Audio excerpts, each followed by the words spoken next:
Hey Ranch School, welcome to our workshop all about bees. Bees are such an important part of our world and agriculture. They can be found all over the world and they are great pollinators in addition to making us honey.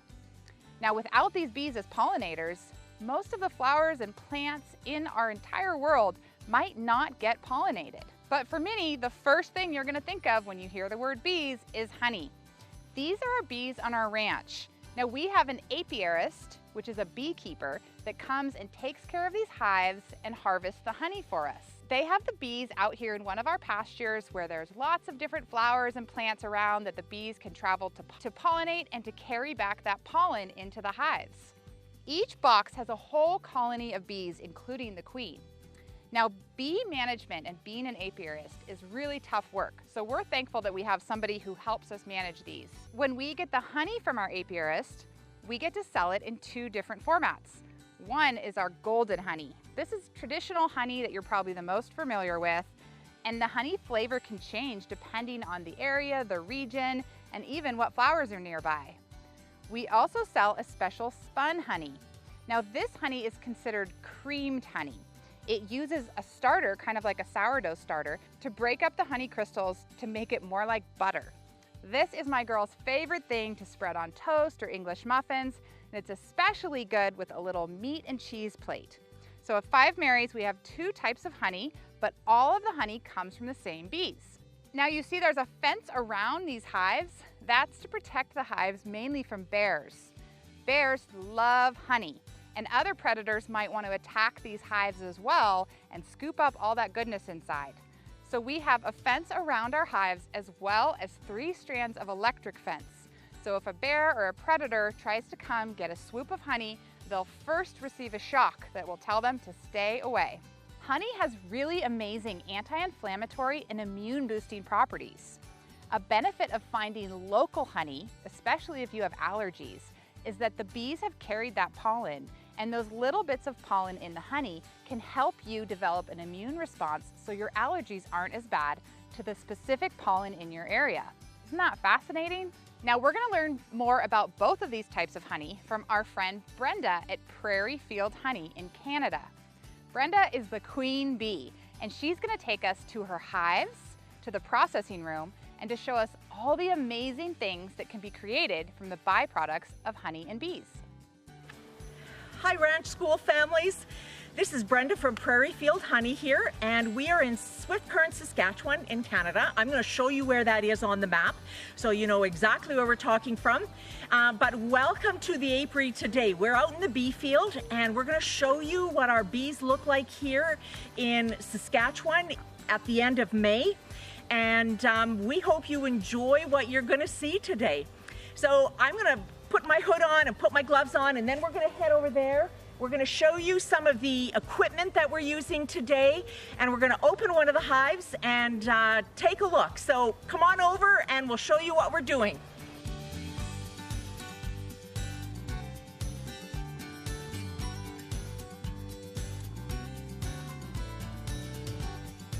So I've got my suit on already. I'm going to put on my long gloves. We don't want to get stung. Sometimes we do, but we try very hard not to. And honestly, if the bees do not feel threatened, they don't sting at all. So we're really good friends with our bees, and they're pretty friendly to us. So come over here and we'll show you what we have. Every time we go out to the bee field, we always make sure we bring our emergency kit. And we have our EpiPens and Benadryl in here just in case. No one in the family is anaphylactic, but we want to make sure we always have this. Then we have our smoker, which Matthew got going for us really well. We have our little brush, and we've got a hive tool. So we're going to open the first hive here and see what we've got going today.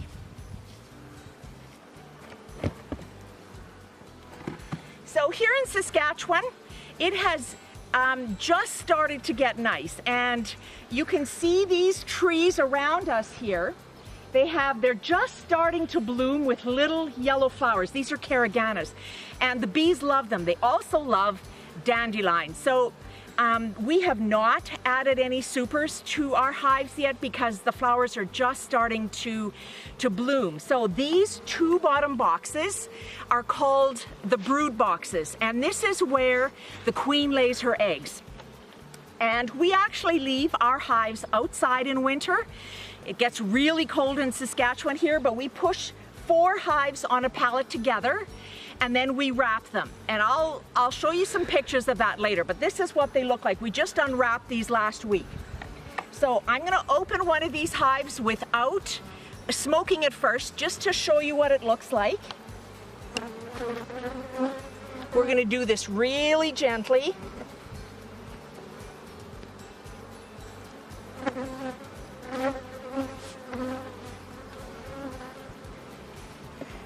So this is a fabulous looking hive here.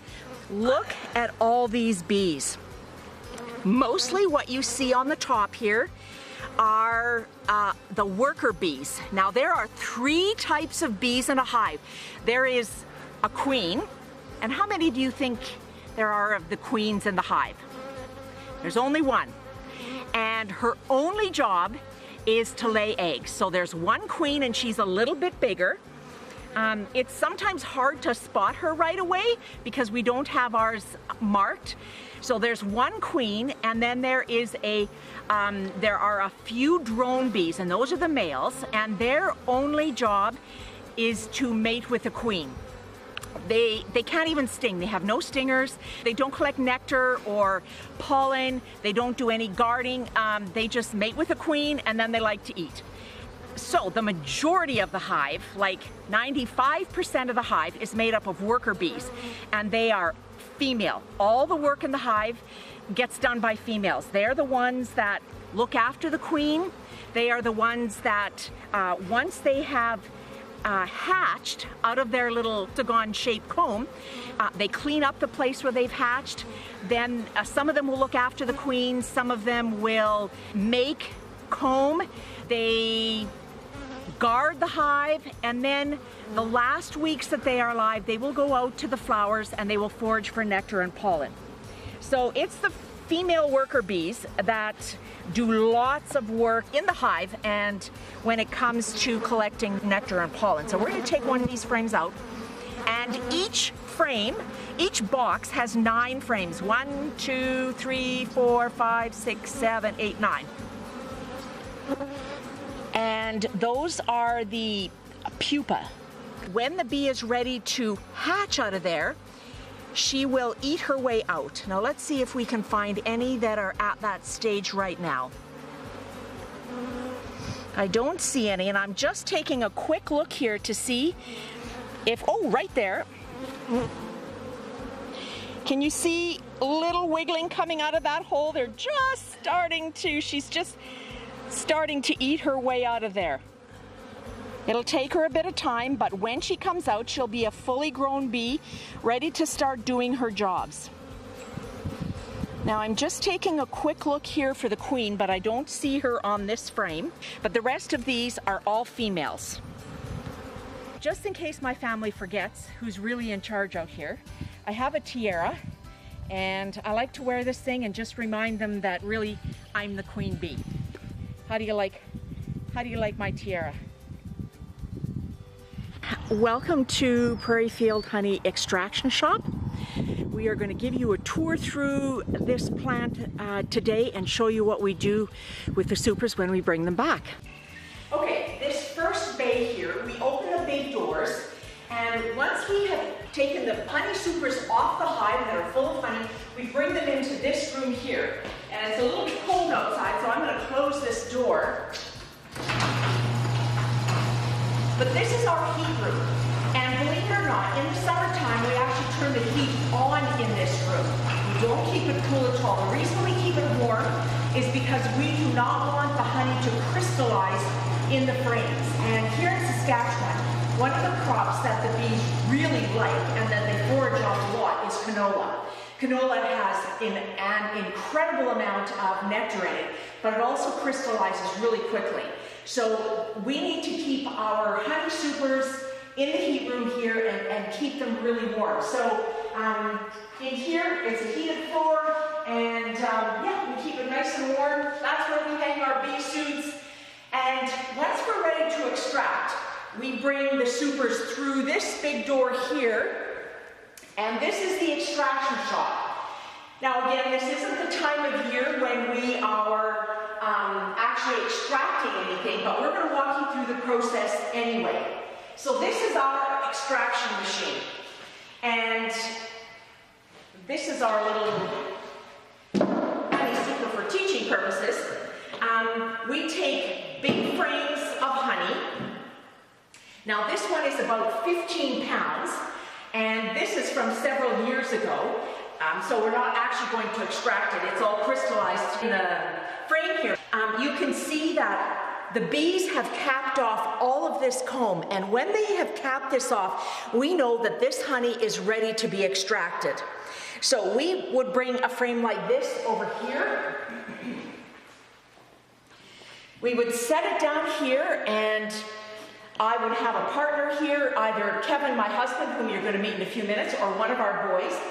And what we do is we clean off all the sides here and all the wax, and then we take a little tool. This is my scratcher. So I come along here and I score open all of this wax. If we don't open up these comb, even if we send it through the extraction machine, the honey doesn't come out. So we open up all this wax, and then we turn it over, and we do the same thing on this side, and then we set it in here. And we can do 30 frames on one side and 30 frames on the other. So this is a 60 frame extractor, and generally there's a pulley here, and it brings all these frames to this. We're going to open this up for you and show you what it looks like inside. So give us a second to do that. Okay, before we do anything else, I want to introduce you to beekeeper number 1. This is my husband, Kevin, and he's sort of the boss, but I don't want you to forget that I'm the queen bee, and I usually wear the tiara, okay? He likes that, he really does. So what Kevin's going to do now is open our extraction machine. And so when we have frames to put in here, there's 30 frames that go on this side, the top side, and there's 30 frames that go on the bottom side.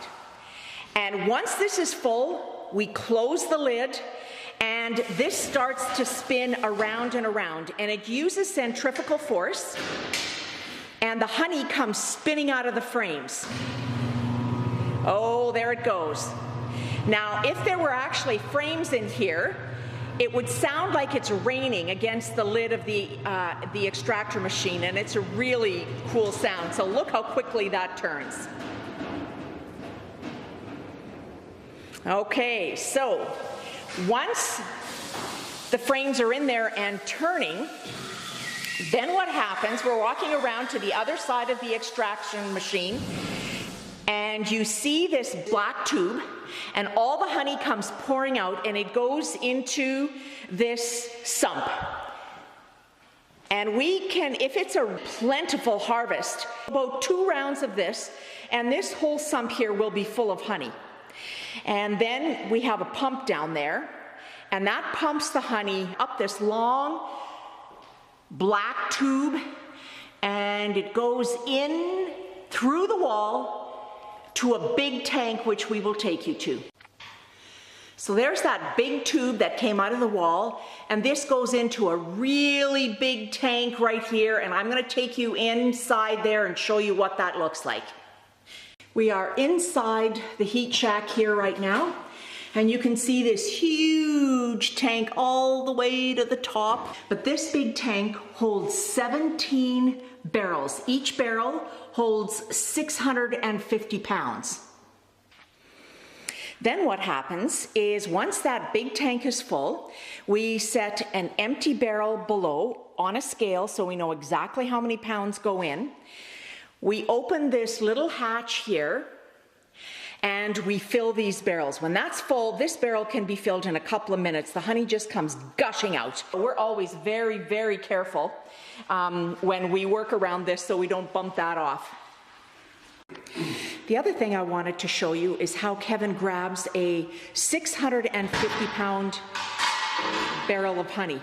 It is really heavy, and obviously we can't do that by hand, so we have this barrel grabber, and then he can bring it around through here to the bottling room and start melting it down for our next load of liquid honey that we want to fill jars with.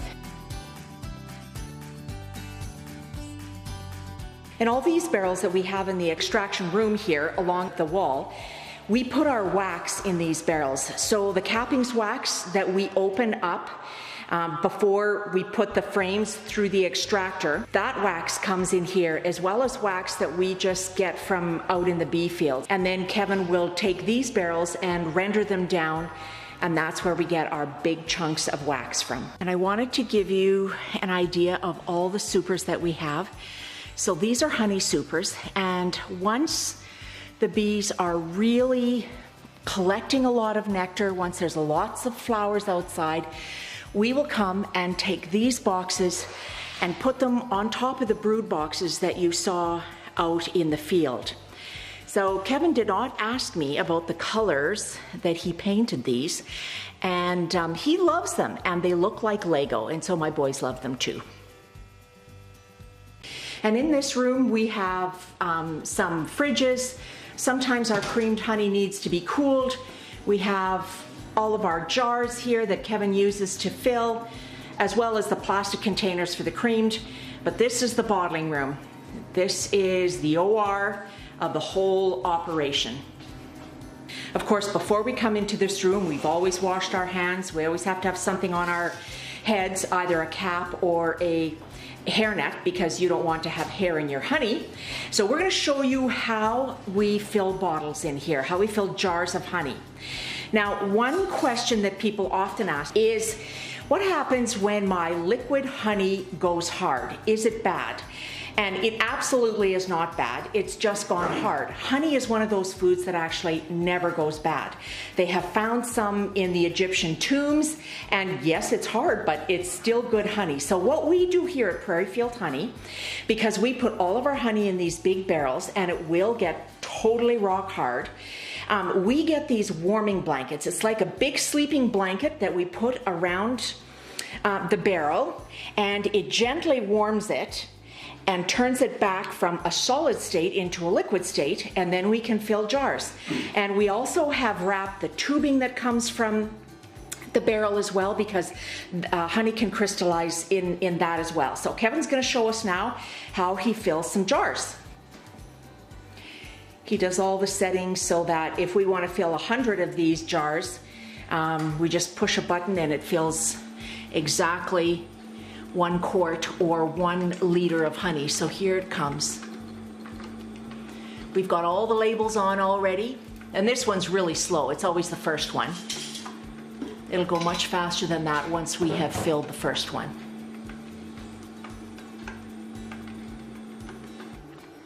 And here's a little jar that we are filling. This is a 500 ml or a pint. There's a cup and a half of honey in here, right? No, a cup. No, pound and a half. A pound and a half. So then we get these ready for our farmers markets, which here in Saskatchewan is starting in about 3 weeks, and the stores that we supply here in Swift Current. Okay, there we go. Now we're running a bit faster here. You can see how that jar is filling up. So we spend hundreds of hours every year filling jars. Putting labels on. Putting labels on, yes indeed. Now we sell a lot of liquid honey, but we also have a creamer, and this is the machine we use to make creamed honey. Right now we don't have any honey in there, but Kevin's going to actually start this afternoon. So what we do very simply is you put 10 pounds of liquid honey in there, add 1 pound of already creamed honey, and then we start turning this. We generally turn this for 48 hours. It will spin for 15 minutes of every hour. And what happens is that if there's any big crystals in the liquid honey, it breaks those down. And creamed honey is just honey that has really small crystals that grow throughout the honey. So it's only honey with honey. We don't add anything else. And that's the machine that we make that in. These are our syrup pails. So in the fall, once we've had our last frost and the bees no longer have an opportunity to collect nectar or pollen, we give them syrup in the fall, and that syrup keeps them alive for the 6 months until there's more flowers available. So that's what these are. Once we have all the honey extracted and put into big barrels, then we start dealing with the wax. And Kevin usually does this in the fall. And we render the wax down, and they are put into big 30-pound blocks like this. We take these blocks to the house then and make candles and beeswax food wraps. There are beautiful, beautiful blocks of beeswax here that we are able to use after the extraction process is finished. One of the other really fun projects that we've been working on this winter is beeswax food wraps. So these pieces of material, they're all cotton, have been dipped in a recipe of beeswax, tree sap or tree resin, and jojoba oil. So we have a 12 by 12, a 10 by 10, 8 by 8, and a 5 by 5. And we put these together in a package, and these can be used for all kinds of things. I wrap all my cheese in these beeswax food wraps. If you have the end of a cucumber, you can put this on. These wraps are really made to replace the single-use plastic.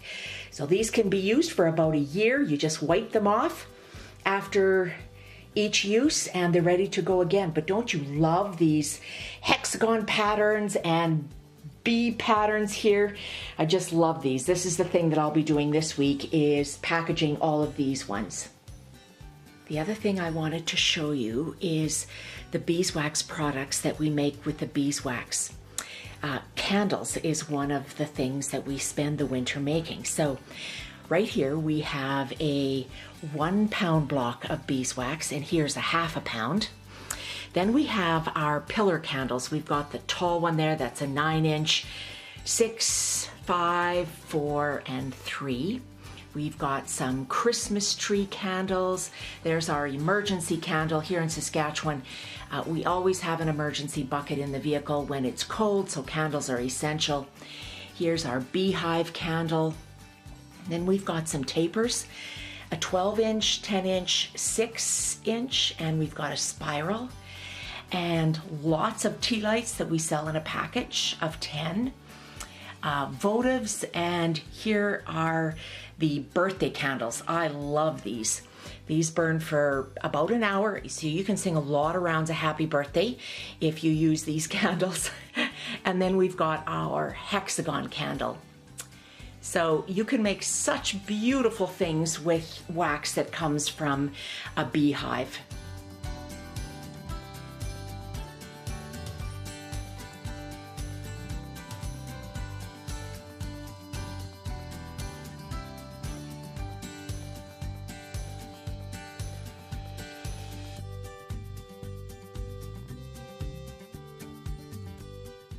We're back out in the field here, and we are spring cleaning.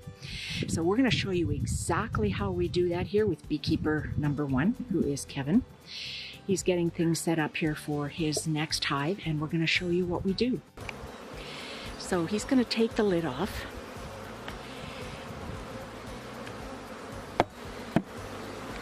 And look at this really strong hive. Look at all the bees.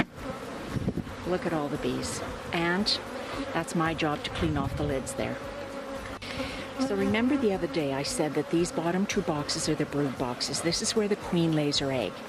And what we do for spring cleaning is we take both of these boxes off and we will put that top box at the bottom, and we'll put the bottom at the top. We'll switch those around so that the queen knows she can lay eggs in both boxes. But we're going to clean all of this up so that the bees have clear access all the way, top and bottom, with both of these boxes. And it's also my job to clean off the bottoms there. After a whole year, there's some dead bees and things, so we just clean everything up. So what Kevin's doing now is he is smoking the bees a little bit so that they go inside the box. And then he's going to turn this box. No, he's not going to turn it. He's going to work on this side here. And he's going to take all that wax that's sitting outside the frame and on the frame. He's going to scrape that all off. We want to make sure that the bees have good access top to bottom, and that's an important job of spring cleaning. Okay, that was the top box. Now Kevin has cleaned the bottom of it, and he's going to put it back on the pallet, and it's going to become the bottom box now. And there are a lot of bees in here. You can see them all hanging off the side and on the top. And he is going to smoke that a little bit more, get all the bees down in the box so that he can adequately clean the top here and get the wax off that.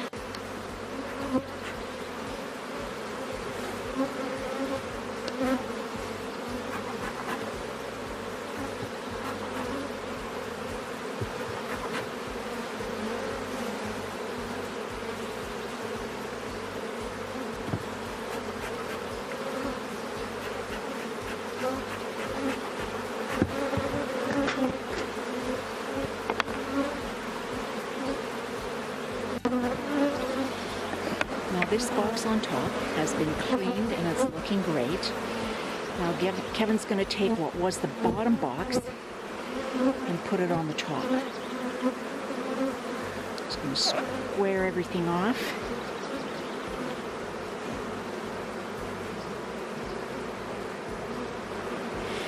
And then he's going to clean the top of this box off. And then we're going to put the lid, and then this box has been cleaned fully. Isn't it amazing seeing those hives up close? It's so fascinating to see how much work these little creatures really do. As you saw, it's really important that you have the correct gear on when you're working with thousands of bees. Next, we're going to head to our friend Gina in Texas at Gina's Acres. And she's going to show us all about the bee gear and the essential items that you'll need when working with bees. Let's go check that out.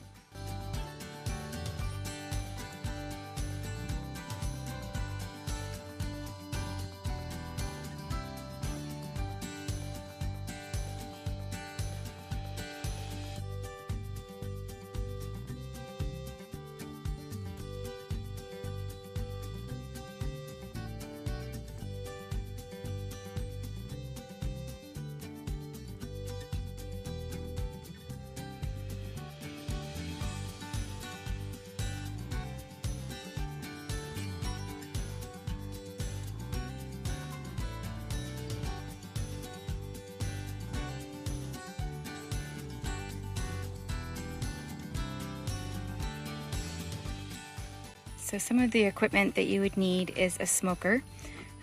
This has a bevel in it that allows air to go in. So you're going to want to make sure that it's cool smoke so that it doesn't burn the bees whenever you are putting it in the hive.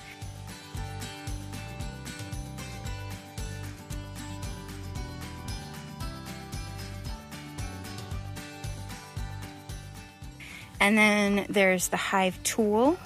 This is a standard one. It has a little hook on it. It also has a flat area, kind of like a flathead screwdriver.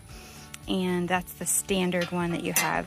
And then we also have one of these tools that has a little hook, which is really good at picking up frames inside and this is the tool that I use mostly whenever I'm working with my bees. It's handy, it's easy to use, and there's lots of good features on it. I also use gloves. I use these gloves, which are just neoprene gloves you can get from Mechanic.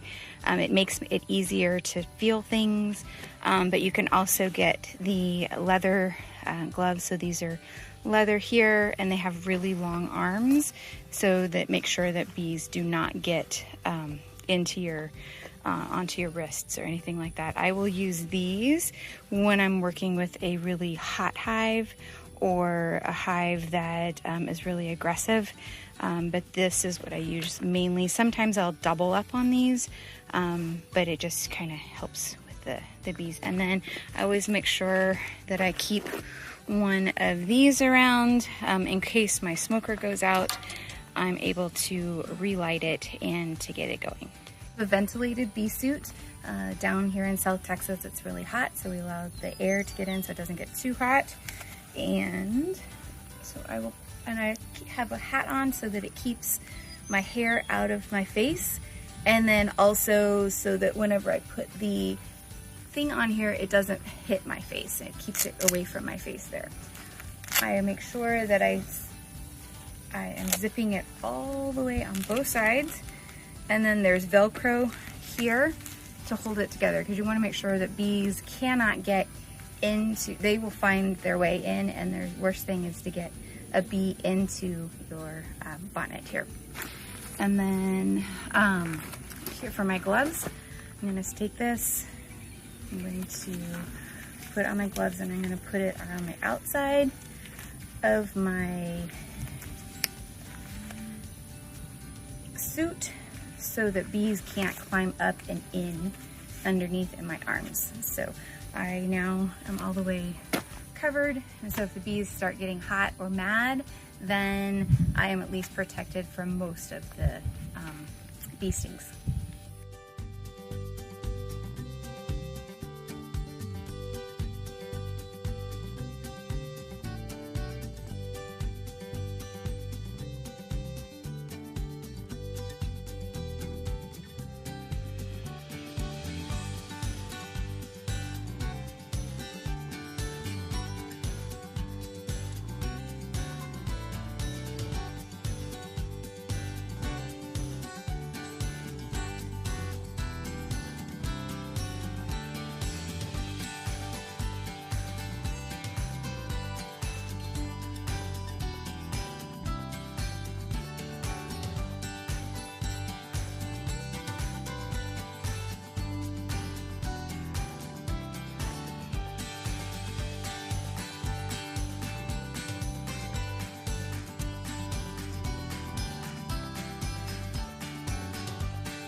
Now we're going to head to Minnesota to visit Thomas.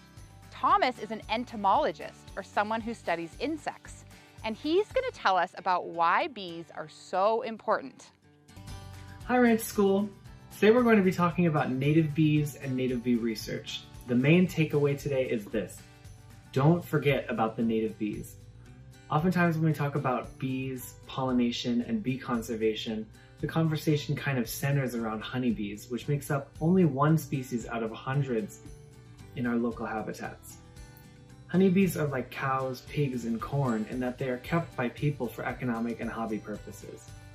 The honeybee that we keep are actually native to Eurasia, and so they have only been in the United States for as long as European settlers have been. Before that time, all of the pollination was done by native bees and other pollinators. Honeybees are so important for agriculture and helping us to feed our growing world, but they are not the most important players in pollinating wild plants, and that's where native bees come in. Some native bees specialize in pollinating one or a few native plants, whereas others are less picky and will pollinate a variety of plants, depending on what is available in their area. Because of this, having a wide diversity of plants in a given area is one of the main keys to preserving a diverse native bee population. When the plants go, so do the bees. Like so many things in our natural ecosystems, pollination is a cycle that relies on many key players that human activity has disrupted. The goal of native bee research then is often to find a new balance in that cycle to conserve the beauty and function of the natural world. There are over 20,000 species of bees worldwide and 4,000 in the US alone. In my state of Minnesota, there are over 400 species of native bees.